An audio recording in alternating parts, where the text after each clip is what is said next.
In this video, we are going to take a look at my SilencerCo Glock 19 Gen 4 build, which I have had a great time training with. There really is something about the finger grooves that makes this Gen 4 feel really nice in the hand. I'm going to go over how I built this out, what parts I used to make it run, because this is a Gen 3 slide on a Gen 4 frame. The best way to support the channel is by becoming a member of the kit page, where I provide discount codes and organize all the links to everything I talk about on the channel. Huge thank you to the sponsors of the channel, Guns Online. Thank you. I have an exclusive code for them here. And of course, Optics Planet, use this code at checkout or use the better code on the kit page. Full disclosure, SilencerCo did send this over for free for this review, so big thank you to them because I've been wanting to build out a Gen 4 Glock for a while now, and this gave me the perfect excuse to do it. No contracts or money were exchanged. They just wanted to show off their Gen 3 slides, and they liked my other Glock reviews, so they thought I'd be a good fit. Train with Purpose also sent over one of their trigger shoes for free, as well as some base plates, which I'll talk about. He sent the shoe a long time ago, so I'm not sure if they're coming back in stock soon or not, but keep checking the kit page and I'll update it when they are in stock. Jumping right in, starting with the base, we have the basic Glock 19 Gen 4, which overall shoots really nice. I would say I definitely like the trigger more on my Gen 5s. I do feel a difference, not by much, but the Gen 5s are smoother for sure. Still a fantastic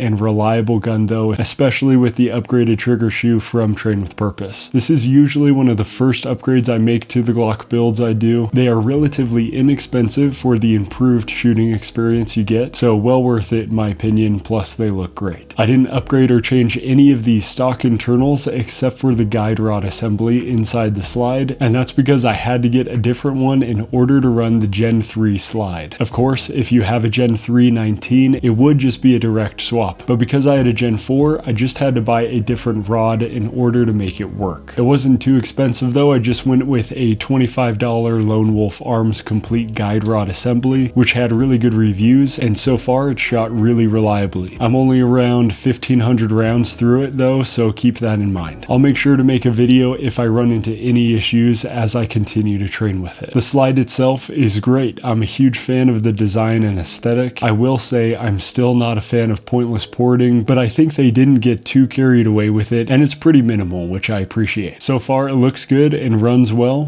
What more could you ask for? SilencerCo did a really good job with their finish. Everything has an almost OEM feel to it, so it's a really nice high quality finish. Everything looks awesome, as well as their minimal logos, which I like. On top here we are running night vision suppressor height sights, and that's because I was going to suppress this until I really just liked the look of the stock barrel. The sights are still great though. I wouldn't say they get in the way at all. Really just a nice lower thirds co-witness. I opted for the Holosun 509T slide cut so I could run the 509T, which has quickly become my favorite Holosun dot available right now. As soon as I saw the mounting method, I was sold. No more screws. I am so sick of mounting red dots with screws. Give me this mounting method for everything. I did get in touch with Holosun and they were able to send me this 509T for free so I could review it, and so far I genuinely love it. I think the 509T is an absolutely fantastic red dot. They have all the features you know and love: side battery door, solar powered, brightness hold, multiple reticles, enclosed housing. Just a fantastic option. Shout out to Holosun. Thank you for sending this over. I am a huge fan and I'm going to run these moving forward. The lower is set up like most of my other Glocks with the Goon Tape and Talon grip combo, which I've used and loved for years now, but a feature I've recently been adding is taking one of the grip extensions that comes with the Glock, cutting it in half and running it over the tape, which I think makes it slightly easier for me to find my sight picture, as it adjusts the grip angle just so slightly, as well as I do feel like it's more comfortable to grip overall. And it does add to the aesthetic I go for as well, which is a plus. The light is an X300TA, which I'm a huge fan of. I used to run exclusively the Type Bs, which was the screw tighten version, because I thought they would be more reliable and less wiggly, but after running the Type A's, I realized they are super sturdy and way easier to take on and off. And overall, like I said before, I'm sick of screws screws, so it's nice to get rid of them here too. Moving forward, I'll be recommending the version A for those reasons. The turbo is incredible though, it can reach out super far, it's very bright, and I haven't had any issues with this model so far. The last upgrade I made was to the base plates, which I said before are from Train with Purpose, and though they aren't super necessary, they definitely add to the aesthetic, which I'm a fan of. I was going to run a magwell from SLR, but it didn't come in time for this video, so for now, this is the build, and I am a huge fan of it. I will say in comparison to my Gen 519 I'll be reviewing soon, I think I love shooting this just as much due to the finger grooves. There's just something about it that makes shooting it feel so smooth and easy. The recoil feels super nice, and I can see why the Gen 4 was such a popular gun for so long. They really are solid. I know this was kind of a shorter video, but that's the build. If you have any questions about it, let me know in the comments. I really do try to read through every comment and respond to any I feel like I can speak to. Overall, make sure you're going to the range as much as you can. Training is a key element in being able to preserve innocent life in a defense situation. If you struggle to get yourself training and you're local to Utah, come attend one of my range days I host, where we run through drills that shooters of any level can be challenged and grow their skills. The goal behind the range days is to help anybody who wants to learn leave them feeling more confident in their own abilities with firearms, feeling safer and more prepared. And that's exactly what both men and women who attend get from them, and I'm so happy to continue to help people grow in any way I can. Again, if you have any questions, let me know. Much more coming to the channel, and I'll see you in the next one.